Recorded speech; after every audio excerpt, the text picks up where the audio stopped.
aujourd'hui, je n'ai pas de tablier parce que cette année, j'ai décidé de vous proposer des vidéos en bonus, en plus de mes vidéos de recettes toutes les semaines, où l'on va un peu discuter de ma façon de vivre, du vegan lifestyle, puisque être vegan, ce n'est pas que manger d'une certaine façon, c'est aussi consommer au quotidien.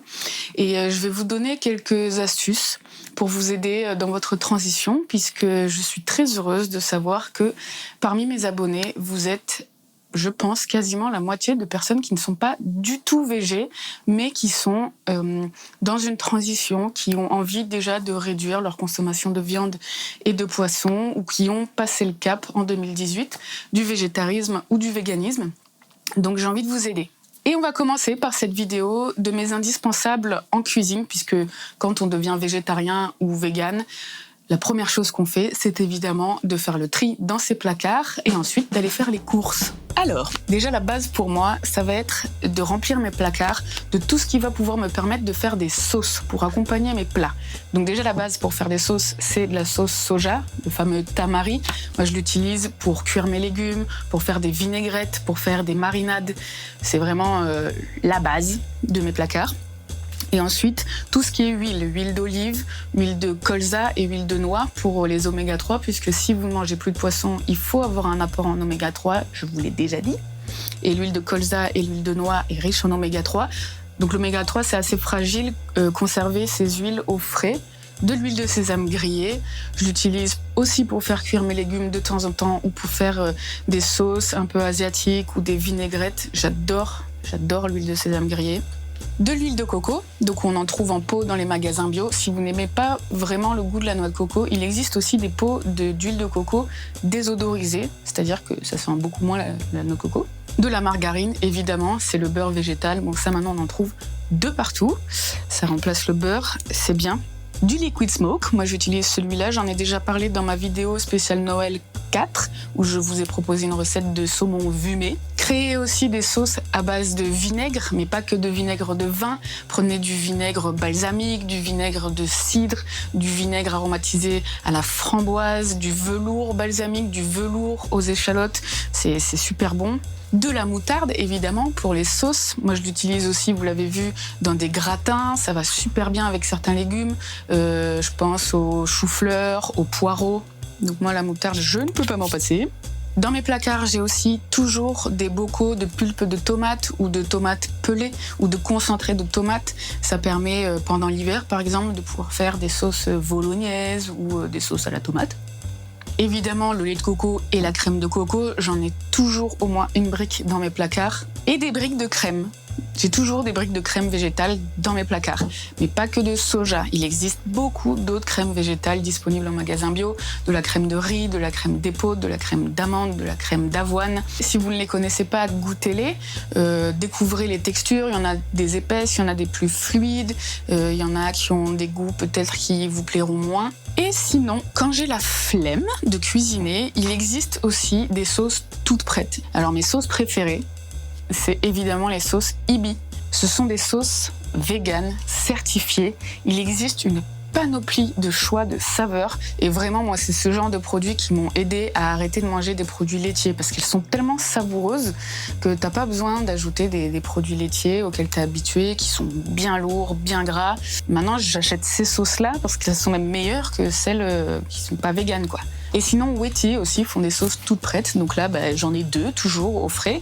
J'ai le Mexican style et le wok style. Je fais des légumes, j'ai la flemme, boum, je mets ça. C'est bon, et voilà. Et pour finir, j'ai aussi toujours quelques yaourts de soja nature au frais si j'ai envie de faire des sauces fraîches pour tremper des choses, genre une sauce à la menthe, une sauce au tahine. Voilà, c'est vraiment pratique. J'ai toujours ça. Ensuite et surtout, je remplis mes placards avec tout ce qui va pouvoir donner du goût et de la saveur à mes ingrédients. Donc des épices et des herbes sèches ou fraîches. Ce qui est formidable avec les épices et les herbes, c'est que non seulement elles vont donner du caractère à votre plat, mais en plus, certaines ont des vertus médicinales. Elles sont bonnes pour votre corps, pour votre santé.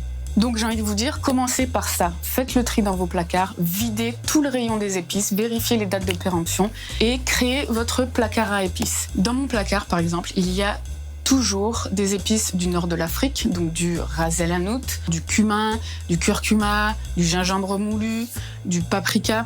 Mais j'ai aussi de la poudre d'ail, différents poivres, du piment, du curry, des épices à guacamole, des mélanges d'épices indiennes, des mélanges pour couscous, tout. Toutes les cuisines du monde. J'aime toutes les cuisines du monde. Et j'ai beaucoup d'herbes sèches aussi. Des herbes de Provence, évidemment, du thym, du romarin, du laurier, du bouquet garni, de la persillade, donc du persil sec, et des herbes fraîches. Chez moi, j'ai un petit potager d'herbes aromatiques. Je vous ferai une autre vidéo si vous voulez, où je vous montre mon petit potager d'herbes aromatiques. Ensuite, je vous en ai déjà parlé et vous le voyez dans toutes mes vidéos, j'ai mis en évidence sur ma table de travail des petits pots avec plein de types de graines.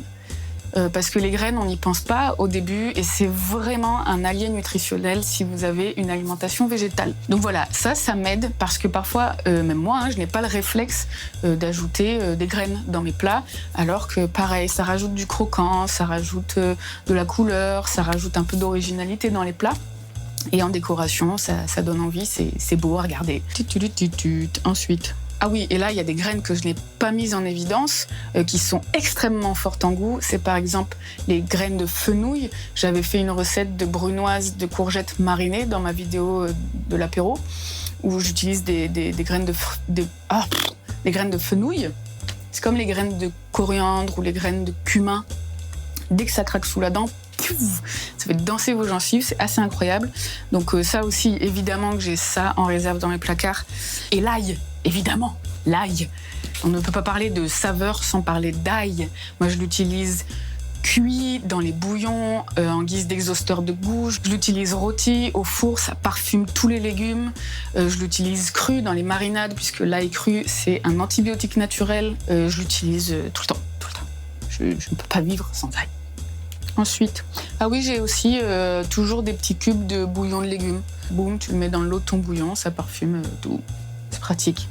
Ah oui, et parmi les petits pots que j'ai mis en évidence, il y a aussi des noix de cajou. J'ai toujours des noix de cajou dans mes placards. Je les utilise beaucoup pour faire les crèmes fromagères ou pour agrémenter des plats. J'ai toujours des noix aussi. Achetez-vous plein de noix, des amandes, des cerneaux de noix, des noisettes. C'est super important ça aussi. Et évidemment, tant que j'y suis, j'ai toujours dans mon placard un énorme pot de beurre de cacahuète. Ah. Au départ, je n'aimais pas du tout le beurre de cacahuète. Je trouvais que c'était... En fait, j'ai commencé à le cuisiner dans des sauces. Par exemple, si vous regardez ma vidéo du Buddha Bowl, je le mettais dans des sauces, ça donnait de la consistance à ma sauce et puis je me suis familiarisée avec le goût des cacahuètes. Je le tartine encore assez rarement, je trouve que tout seul, c'est vraiment... je sais pas de mots. Voilà. Mais je fais plein de sauces avec. Je fais une vinaigrette, tac, je rajoute un peu de beurre de cacahuète et c'est vraiment cool. Et surtout, le beurre de cacahuète est le meilleur ami des véganes puisqu'il est plein de protéines. Voilà, comme tous les beurres d'arachide d'ailleurs. Et comme tous les beurres d'arachide, faites attention, c'est très calorique. Enfin, faites attention, faites ce que vous voulez. Et j'en profite évidemment pour vous dire que dans mes placards, il y a toujours un énorme pot de tahine, tahina, tahin. Chacun le prononce un peu comme il veut. C'est de la crème de sésame. C'est très riche en protéines aussi. Attends, je vérifie que je dis pas de conneries. Oui. Donc c'est très riche en protéines. Et moi, je l'utilise dans le houmous, dans les tartinades, genre auberginade. Ça ajoute vraiment de la consistance. Et j'ai toujours ça avec moi aussi. Et dans la catégorie de tout ce qui donne du goût à mes plats, je terminerai évidemment par du gingembre et du citron. J'en ai toujours chez moi.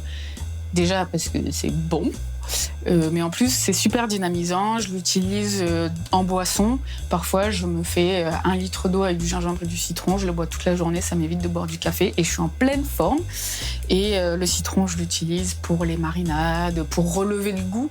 Parfois je mets juste un demi-citron dans un houmous par exemple. Et quand on déguste le houmous à la fin, on ne sent pas du tout le goût du citron, mais ça met en valeur le goût des autres ingrédients. Donc voilà. Le citron est clairement mon meilleur ami. Ah oui, et donc j'ai parlé des noix. C'est très désorganisé mon discours. Vous inquiétez pas, je vais tout remettre par écrit dans le descriptif de cette vidéo. Donc oui, les noix et des baies. Je ne peux pas parler de noix sans parler de baies et de fruits secs. C'est important aussi, j'ai toujours des baies de goji ou des fruits secs comme des raisins secs, des abricots secs, des pruneaux. Et ça donne de la couleur, ça donne du goût, de la surprise en bouche et surtout, encore une fois, c'est très bon pour votre santé. Les filles, les abricots secs, c'est plein de fer. Moi, j'en ai toujours. Voilà. Ensuite, si vous avez décidé de végétaliser votre alimentation, faites le plein de légumineuses dans vos placards. C'est ça qui va être votre plus grande source de protéines dans votre alimentation. Alors les légumineuses, c'est quoi? Ça va être tout ce qui est haricots et pois. Donc dans mes placards, j'ai toujours un petit stock de légumineuses, donc des pois chiches, des haricots, haricots rouges, haricots blancs, haricots noirs, des lentilles vertes, des lentilles beluga, des lentilles corail. Et je les ai soit sèches, à préparer, donc parfois c'est un peu long, ou en bocal ou en conserve déjà préparé, comme ça, tac, pareil, quand j'ai la flemme. Des céréales, évidemment, des céréales. Faites le plein de céréales. Ça va aussi être une source de protéines. La plus connue, c'est le quinoa, évidemment. Moi, j'ai toujours du boulgour, de l'épeautre, de la semoule, de la polenta, du blé, des pâtes, des nouilles de riz, comme ça parfois de temps en temps je fais du sans gluten. En source de protéines aussi, moi j'ai toujours un petit paquet de flocons d'avoine. Je les utilise dans mes desserts ou dans les salades. Voilà, de temps en temps je saupoudre mes plats avec ça. Et un peu de levure diététique aussi, j'ai toujours un petit bocal parce que je remplace le parmesan avec ça et parce que c'est diététique. J'ai toujours des farines, évidemment, farine de blé, de sarrasin pour faire aussi du sans gluten, de la farine de pois chiches. Donc le gomasio, je vous ai déjà dit. Je vous ai déjà dit le gomasio? Gomasio, c'est un mélange de graines de sésame et de sel, en fait. Pareil, pour remplacer le parmesan, j'utilise ça. Les graines de sésame, ça a plein de vertus nutritives. C'est pour ça qu'on en consomme autant. Je vous invite à aller voir sur Internet. Vous tapez graines de sésame nutrition. Vous allez voir tout ce que ça peut faire à votre corps si vous le mettez dedans. C'est bon pour les placards. Ah non, moi je ne mange pas de miel, donc je l'ai remplacé par du sirop d'agave qu'on trouve en magasin bio ou du sirop d'érable qu'on trouve de partout. J'aime bien cuisiner des légumes un peu caramélisés au four avec, ou je remplace le sucre avec du sirop d'agave ou du sirop d'érable. C'est super bon et ça fout la paix aux abeilles. Voilà. Et d'ailleurs, dans la catégorie du sucré, j'ai toujours aussi un paquet de cacao cru dans mes placards. C'est ce qu'on appelle un super aliment. C'est-à-dire que c'est un super aliment. C'est-à-dire qu'il est très très riche en qualités nutritionnelles très diverses pour votre alimentation. C'est un bon partenaire aussi si vous avez une alimentation végétale. On avait fait une recette avec Camille, notre première vidéo, c'était assiette santé naturopathie, on avait fait un petit pudding avec et c'est super bon. Bon, c'est très amer, c'est pour ça moi en général je l'associe avec du sirop d'agave pour le rendre un peu plus gourmand. Ensuite, au frais, j'ai toujours quelques simili à base de soja ou de blé pour varier. Donc du tofu, évidemment, du tofu fumé, du tofu à l'ail des ours, du tofu rosso, je l'aime bien. J'ai très rarement du tofu nature. Je trouve ça complètement insipide, en fait. Il existe des tofu en magasin bio qui sont déjà agrémentés et qui ont de la saveur, qui changent un peu. Ou alors des faux-cis. Le sétan, je l'achète souvent tout prêt, comme ça c'est facile à faire. Du sétan gourmet, je vous ai présenté déjà des recettes avec. Ou les tranches de sétan fumé de chez Wetty qui sont juste trop bien. Des faux-cis. Au frais, j'ai souvent des capres aussi et des algues. Dès que j'ai envie de remplacer des anchois ou de faire une thématique un peu de la mer, j'utilise des capres ou des algues. Et évidemment, des légumes frais. Pour les légumes, un de mes indispensables dans ma cuisine, c'est évidemment un calendrier de fruits et légumes de saison. À chaque fois que je vais faire mes courses, je le consulte. Déjà, ça me donne des idées pour cuisiner des légumes. Et surtout, je veux me tenir à consommer des fruits et légumes de saison et des champignons. J'ai toujours des champignons. Toutes sortes. Des champignons de Paris, des champignons shiitake, des champignons secs, des cèpes, des girolles, voilà. Des mélanges forestiers. Et en parlant de mélanges forestiers, moi j'ai toujours aussi dans mon congélateur des mélanges de légumes. J'ai du congelé, bien sûr que j'ai du congelé. C'est quand même super pratique. Et pour terminer cette vidéo, vous êtes encore là? Vous vous êtes endormis? Non, ça vous intéresse? Je vais vous faire part de mes indispensables en matière d'équipement de cuisine. À commencer par un mixeur pour mixer C'est idéal pour faire des tartinades, pour faire des sauces. Je pense aussi à la girafe mixeuse, ce que j'appelle la girafe mixeuse pour faire les soupes. C'est super important d'avoir ça dans sa cuisine. Un robot découpe légumes, évidemment. C'est parfait si vous n'aimez pas cuisiner, puisque vous n'avez qu'à mettre le légume dedans et puis ça vous fait du râpé, ça vous fait des petits cubes, ça vous fait des lamelles. Moi, ça a changé ma vie d'avoir ce robot. Une râpe pour le gingembre, pour récupérer les zestes de citron. C'est bien aussi les zestes de citron pour agrémenter vos plats. Ça donne du pétillant. Un presse-ail. Évidemment, vous ne pouvez pas avoir une cuisine sans presse-ail. Je suis désolée. Un petit fouet. Un petit fouet pour faire les sauces, pour faire les pâtisseries, pour faire les pâtes. Bon, après les sauces, vous pouvez les faire à la cuillère. Mais c'est vrai qu'un petit fouet, ça va vous aider à leur donner de la texture onctueuse. Un économe, évidemment, pour éplucher vos légumes, mais aussi pour créer des plats. Par exemple, quand j'ai fait mes roulés de concombres, vous vous souvenez, dans ma vidéo de l'apéro, on fait des tagliatelles avec un économe et on peut créer des choses avec un économe. C'est chouette, c'est un bon outil. Une cuillère à glace. Moi, je l'utilise pour former mes boulettes, mes croquettes de légumes, mes falafels. Voilà, c'est quand même très pratique si on veut en faire en grande quantité et pas s'en mettre plein les mains. Et enfin, dans votre cuisine, achetez des livres de cuisine. Ça aide vraiment quand on n'a pas d'inspiration. Mes grands classiques, évidemment, ce sont les livres de Marie Laforêt, que vous voyez tout le temps dans mes vidéos. Et aussi Fromage vegan de Marie Laforêt. Il est assez bien pour faire des fromages maison, mais aussi les bouquins de Sébastien Cardinal. Ma petite boucherie végane est juste incroyable. Mais j'ai aussi beaucoup de magazines qui me donnent des idées, je feuillette un peu partout. Et surtout, j'ai découvert un livre que j'ai envie de vous présenter, qu'on connaît très peu en France. C'est les recettes italiennes et véganes de Chloé. Donc c'est une chef qui s'appelle Chloé Coscarelli. Il y a 150 recettes italiennes et véganes. Tout ça, c'est les recettes que j'ai absolument envie de faire. Sachant que j'ai tout envie de les faire. C'est une chef très reconnue aujourd'hui.